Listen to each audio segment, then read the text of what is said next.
We are living in a computer-programmed reality, and the only clue we have to it is when some variable is changed and some alteration in our reality occurs.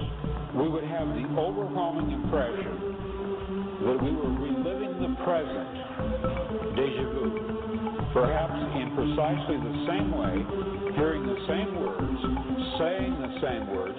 I submit that these impressions are valid and significant, and I will even say this: such an impression is a clue that at some past time point a variable was changed, reprogrammed as it were, and that because of this an alternative world branched off.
Good afternoon, and this is a true good afternoon, since I'm broadcasting 30 minutes later than normal on this lovely, gorgeous Veterans Day here in Central Texas.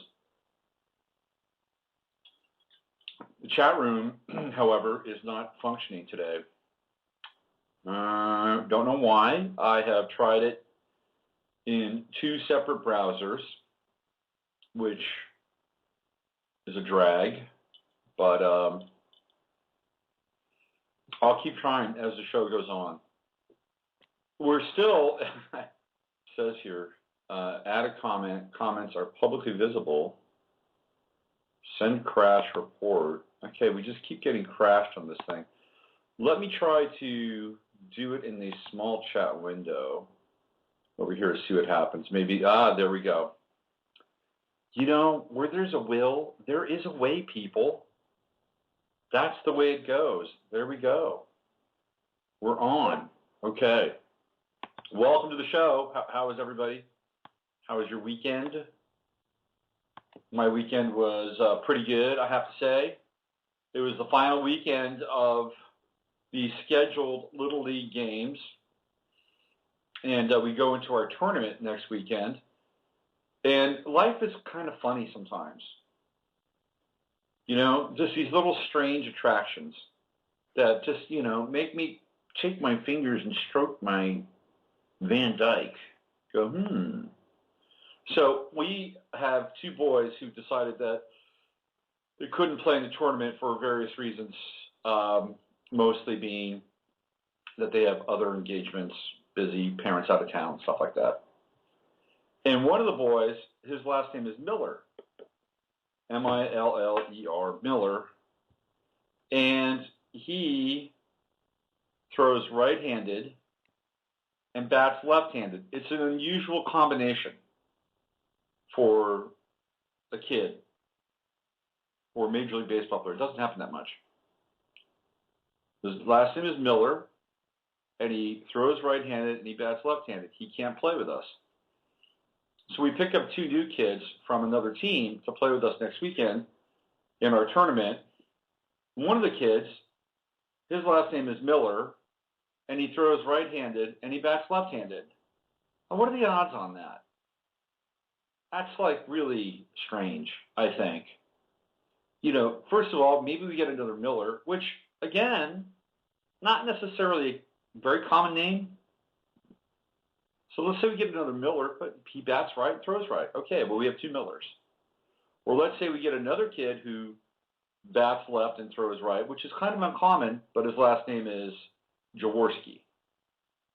But we get another Miller who bats left and throws right. Very strange stuff. Anyway, we played our game, and I've spoken about this before. Excuse me. But this coaching thing has been it's very, very positive. It's been a very positive affirmation in my life. And I did it mainly because I had seen coaches that I didn't think did a very good job, and I thought to myself, I could probably do better than this.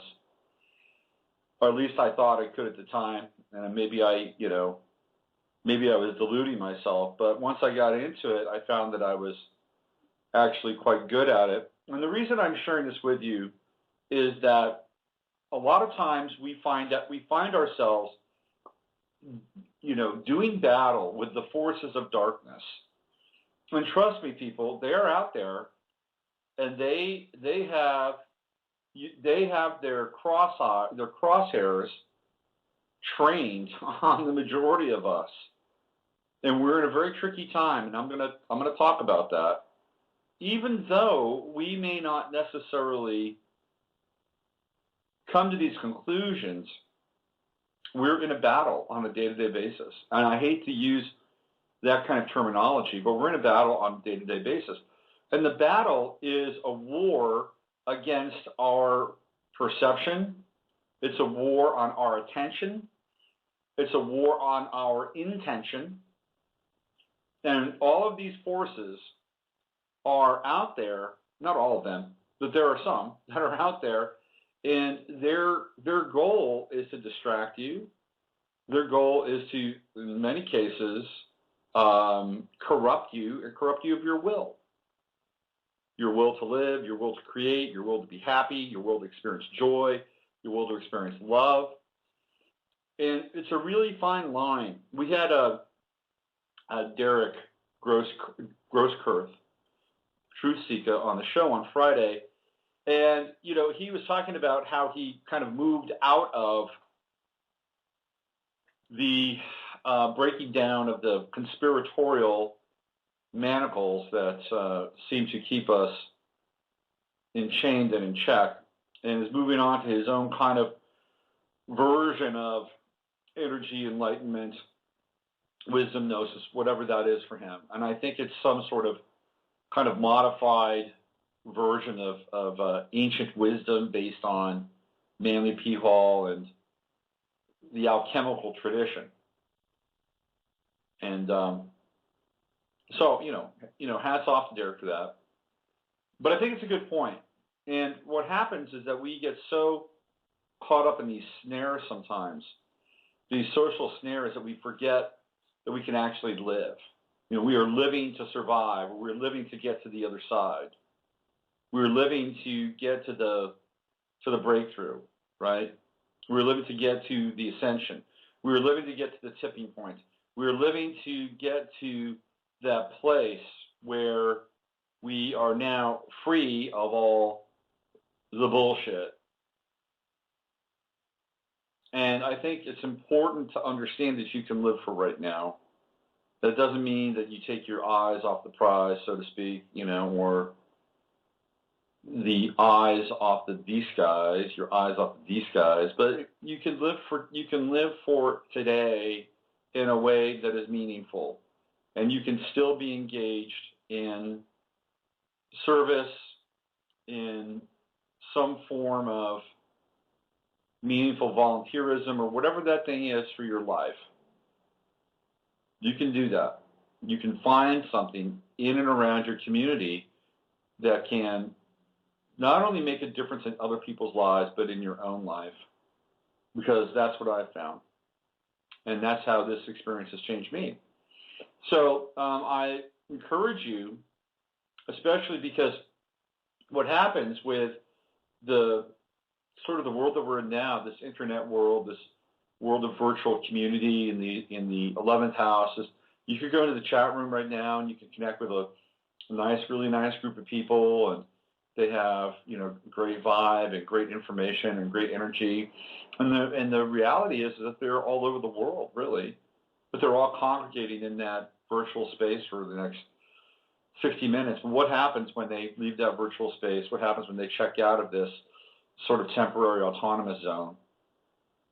They go back to their lives and they try to find some form of connection or community. And maybe some people have that, and that's terrific.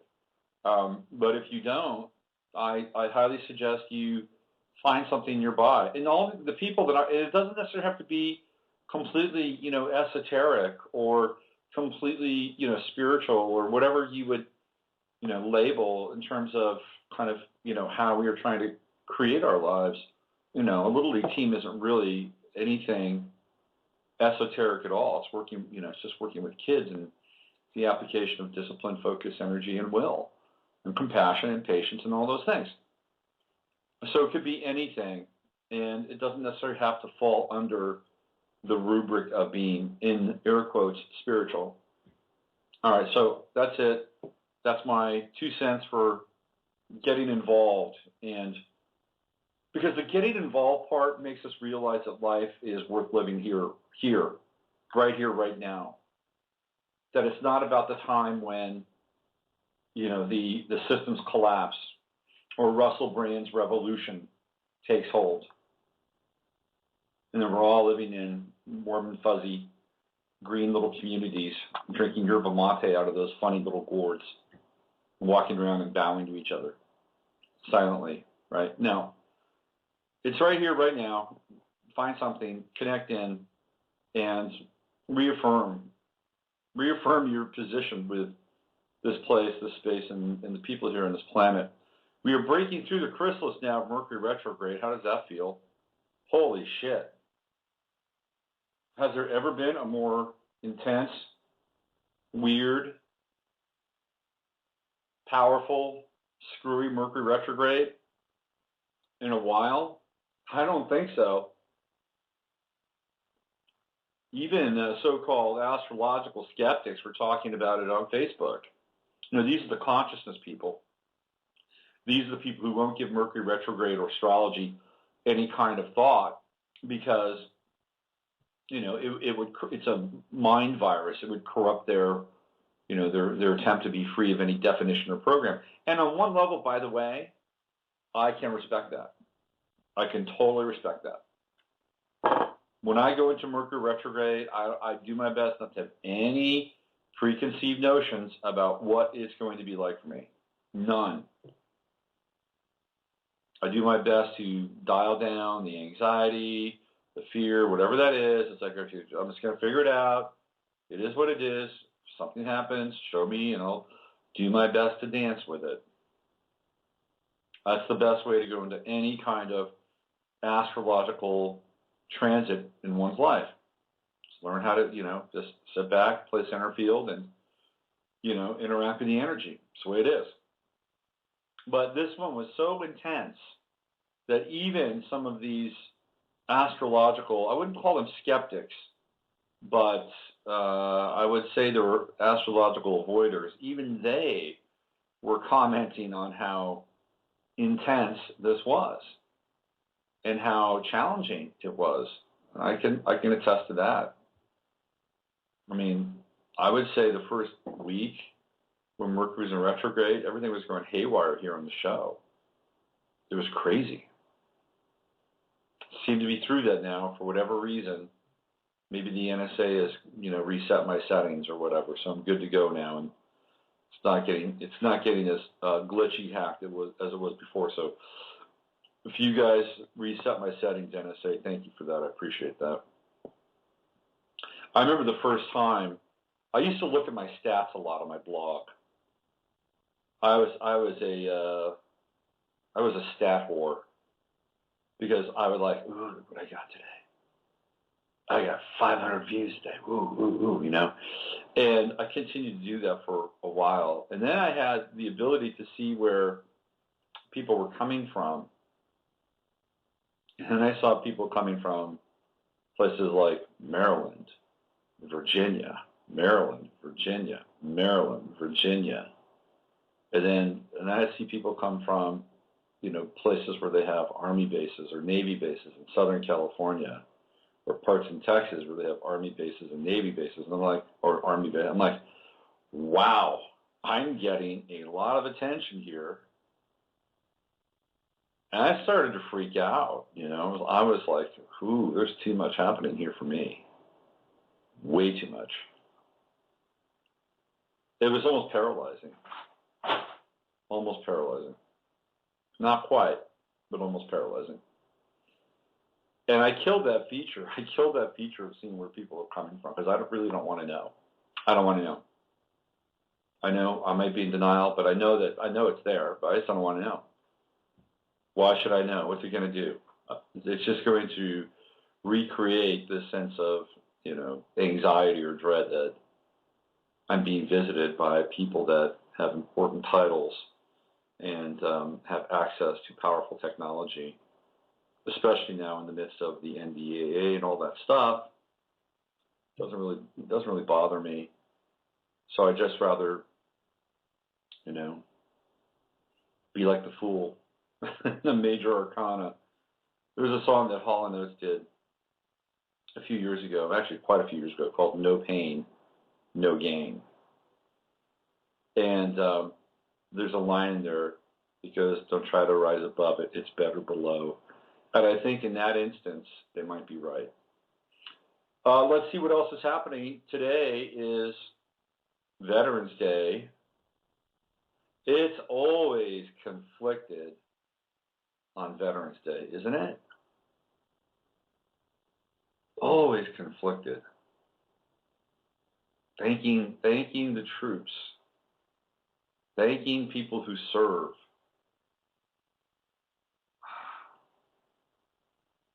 I have a hard time with it. I do.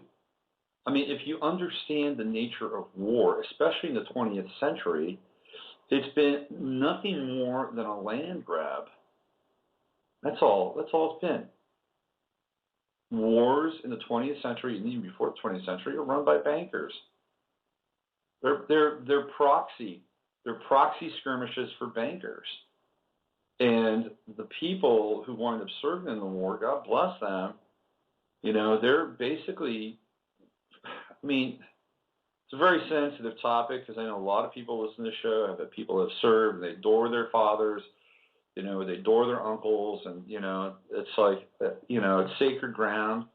But I'm just going to walk on it right now. Those people, and my father included, hey, my father was in the Korean War. My mother worked for the United States Navy her entire life. She did not serve in a war.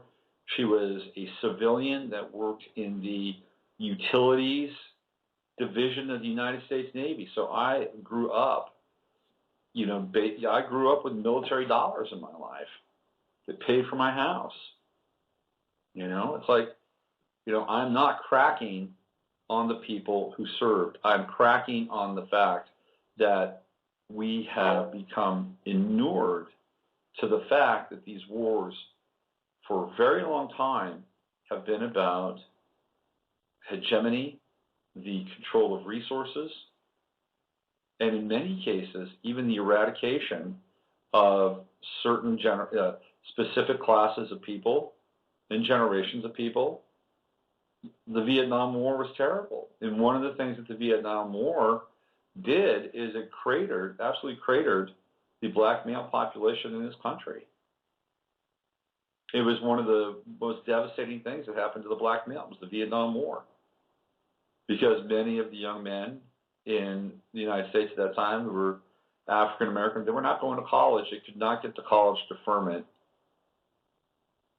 And they wound up going to war. Some of them were actually in very poor areas, and it was a way for them to perhaps even, get some benefits like my father did, and go out and fight and come back and do your time and, start to live your life. It was unfortunate because it was devastating for that community.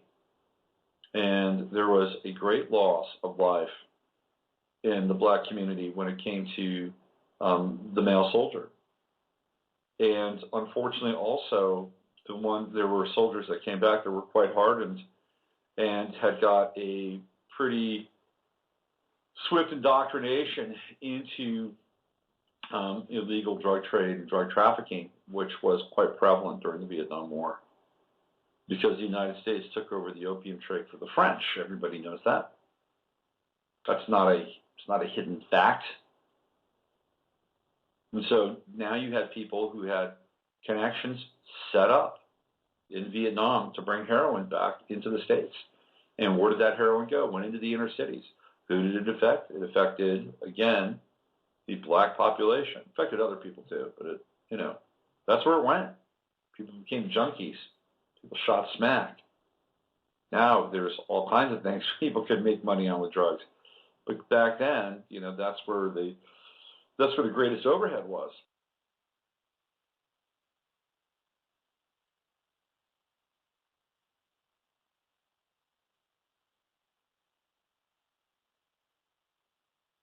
I'm back.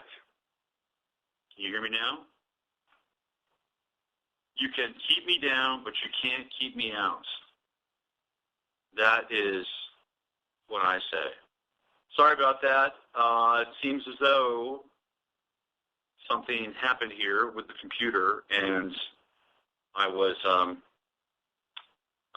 disconnected. My entire computer just completely froze up.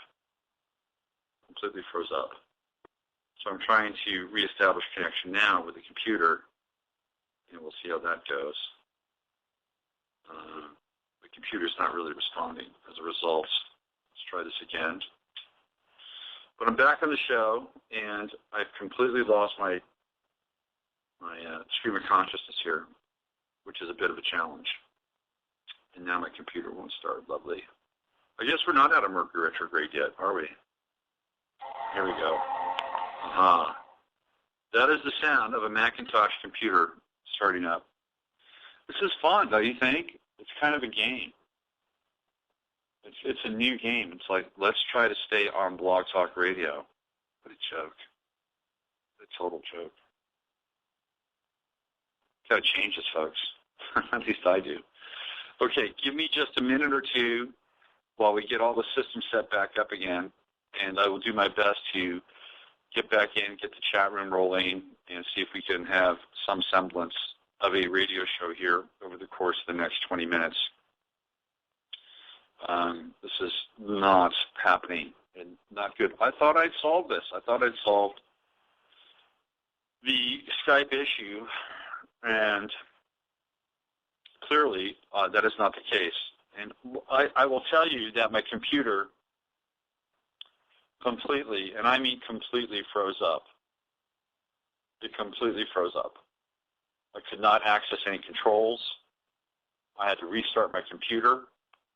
There were all kinds of things going on here that I had to deal with just to get back in the air. And I'm actually talking to you via my phone, which is not the best way to go about doing this, only because I can't get into this. Let me get into the studio here, see where we are, and try to sign back in.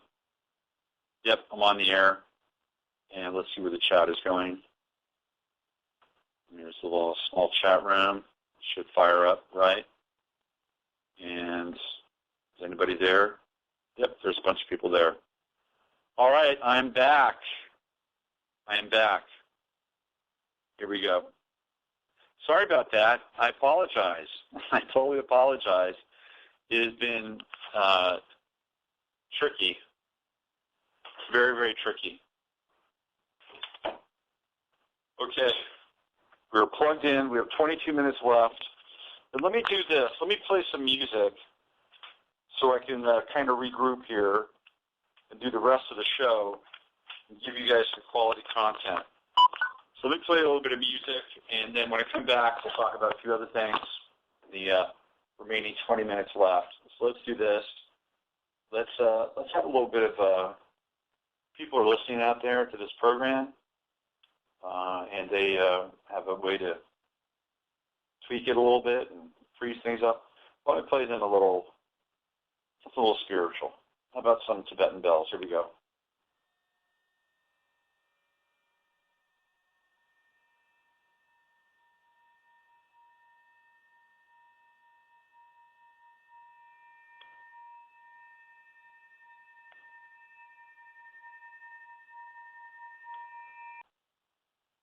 That's not working. Oh, that's fun.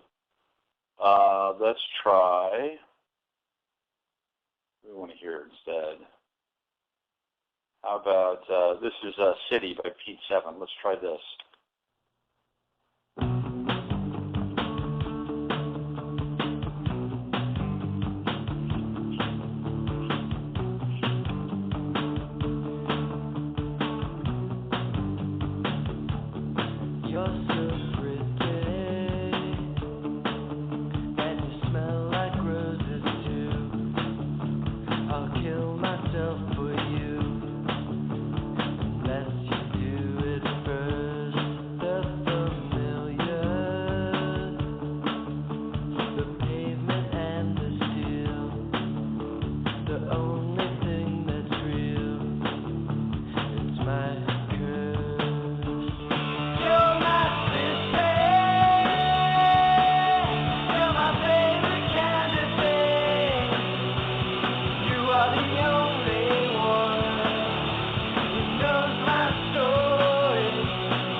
You're so pretty and sharp as broken glass. This too will come to pass. One blood type, one earth. Don't get bitter when it isn't your fault. So this too shall fall. It's just a curse. You're my city. You're my favorite kind of place. You are the only one who knows my face. Can't take you with me, so I'll find another one. Then I'll go to kingdom come, and then I'll be done.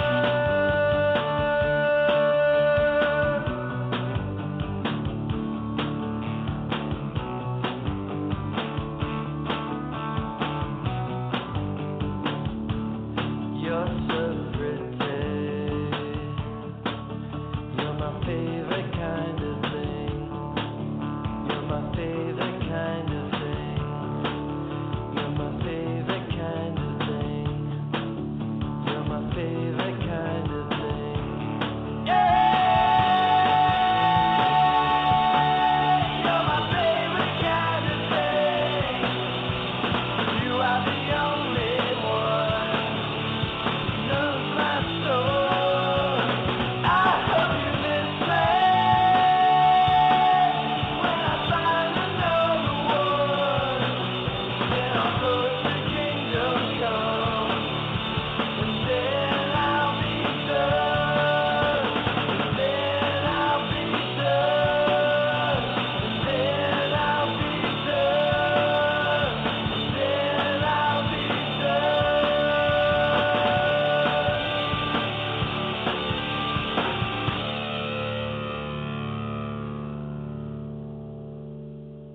All right, it was Pete Seven. City.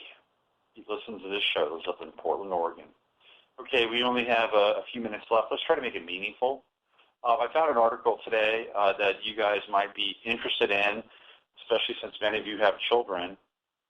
This is from a website called preventdisease.com.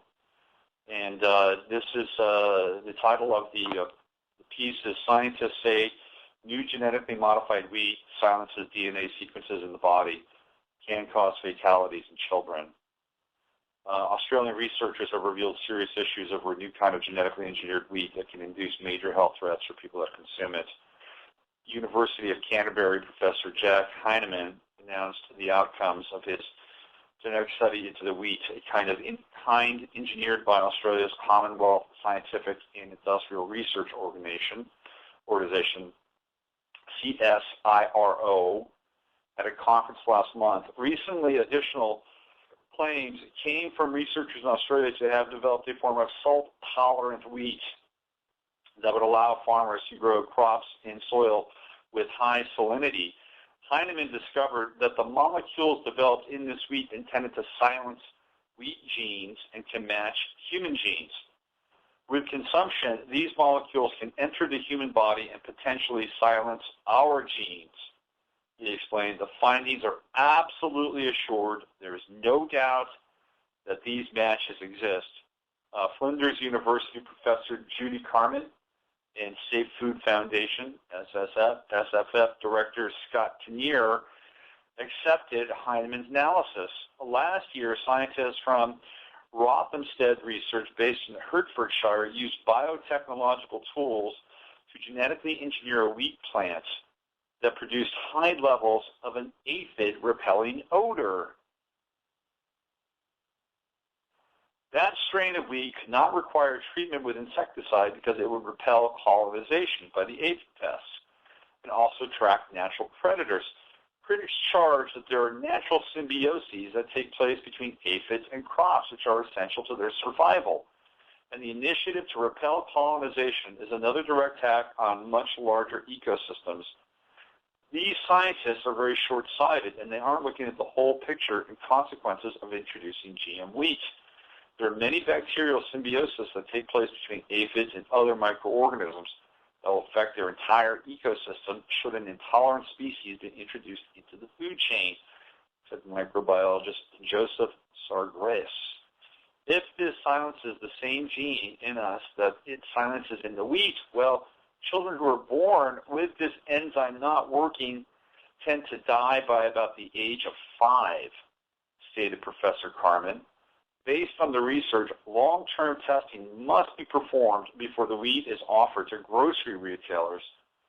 We firmly believe that long-term chronic toxicological feeding studies are required in addition to the detailed requests made by Heinemann for the DNA sequences used, Kinnear stated. Let me read that again. We firmly believe that long-term chronic toxicological feeding studies are required in addition to the detailed requests made by Heinemann. The industry routinely does feeding studies anyway, so it should not be too much more difficult to do in long-term lifetime studies and include inhalation studies, Heinemann added. These should be tuned to the way people would be exposed to the product. The researchers also caution consumers against eating the wheat if it is approved prematurely. I would advise citizens to request that these tests be done, and the evidence.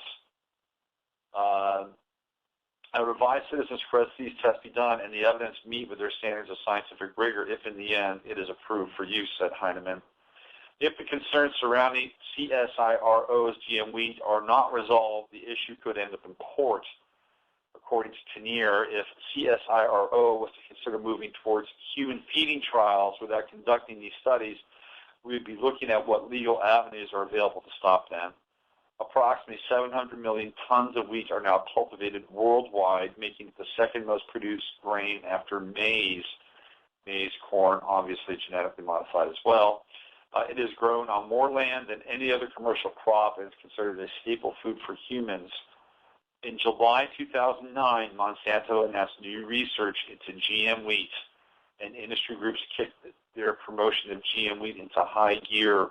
Widespread farmer and consumer resistance defeated GM wheat in 2004, and this global rejection remains strong as demonstrated by today's statements of Lucy Chirac, coordinator of the Canadian Biotechnology Action Network. Now, there are some people that believe that wheat was already genetically modified and has been for about the last 30 or 40 years.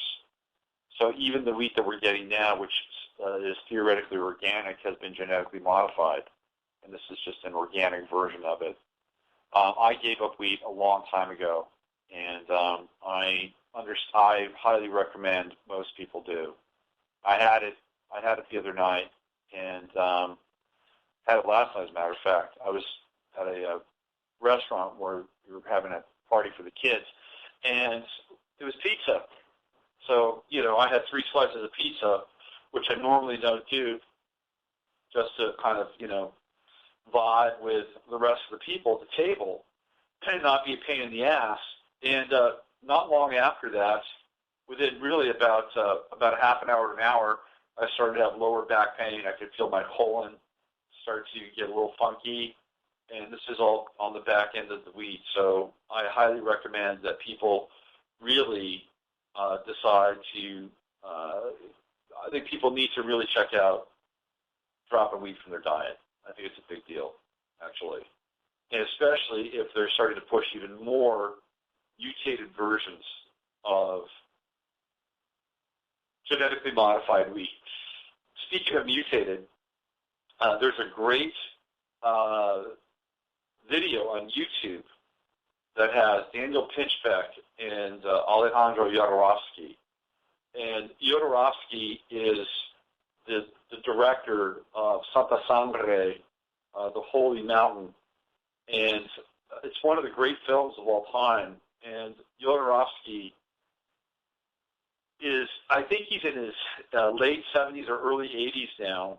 And he wrote a book called Psycho Magic. And Jodorowsky is truly a kind of a cinematic and transpersonal shaman. He's the real deal. In terms of culture and art, he's the absolute real deal. And there's a video that you can find on YouTube, and it's called Into the Night, and it's Daniel Pinchbeck hanging out with him in Paris. And it's kind of awkward in a number of places.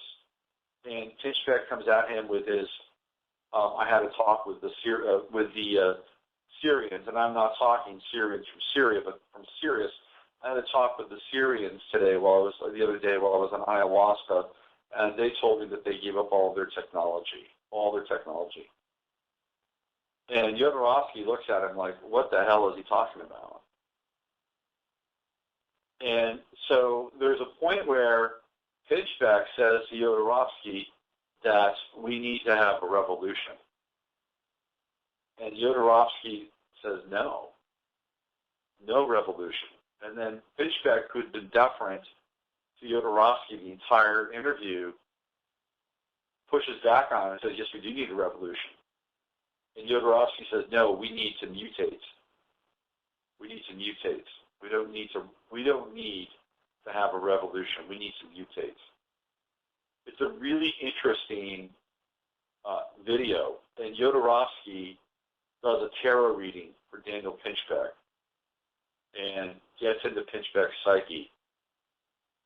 And very fascinating stuff. Pinchbeck was very uncomfortable. Very, very uncomfortable during this tarot reading. It was Jodorowsky sort of pulled back the curtain on Pinchbeck's soul. And it was clear that these were two people living at rather different layers of depth. Much different layers of depth.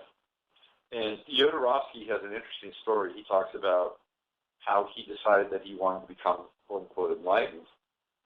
And he got in touch with this guy by the name of Oscar Ichazo.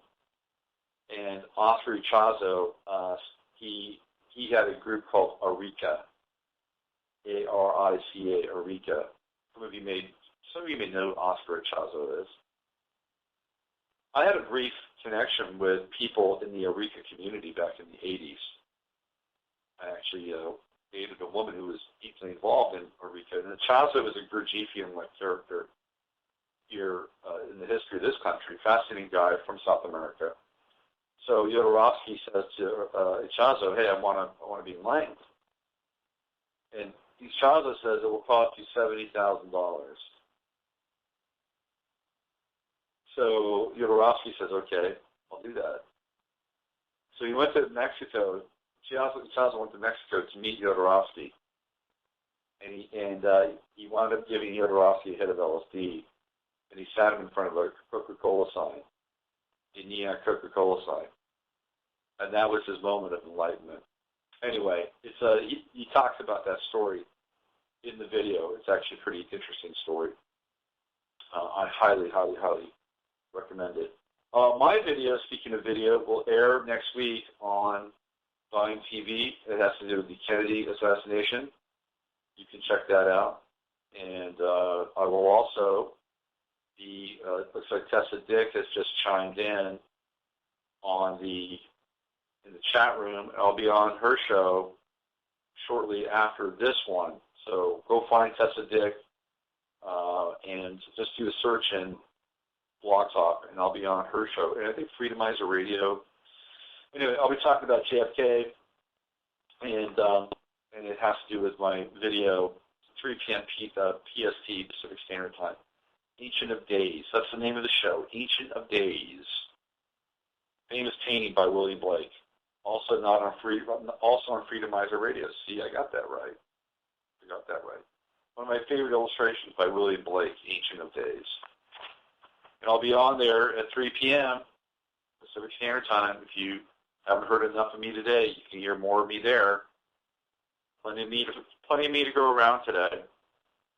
Okay, let's talk about the rest of the week. Wednesday, we'll be looking at more astrology and getting into post-Mercury retrograde scenarios, the approach of Comet Ison. On Friday, I'll be joined by Ken Goffman, a.k.a. Are You Serious?, who was the editor for Mondo 2000. And he wrote a book about Mondo, it was Hacking the Code or Mutate or Die. I have to find the exact title of Ken's book.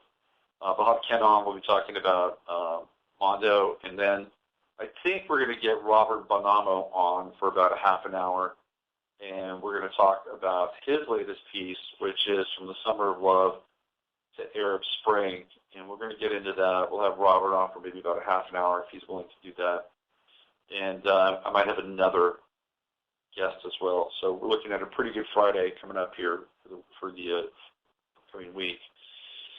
Okay, that's it. I want to thank everybody for hanging in there and listening to me muddle through this show and the technology. I promise it will be better next time, because that's all I can do is make it better, right? Use your head to discern what's real, your heart to what's possible. Again, I want to thank everybody for listening. I'll see you guys on Wednesday. Have a great day. We are living in a computer-programmed reality, and the only clue we have to it is when some variable is changed and some alteration in our reality occurs. We would have the overwhelming impression that we were reliving the present, déjà vu, perhaps in precisely the same way, hearing the same words, saying the same words. I submit that these impressions are valid and significant, and I will even say this: such an impression is a clue that at some past time point a variable was changed, reprogrammed as it were, and that because of this an alternative world branched off.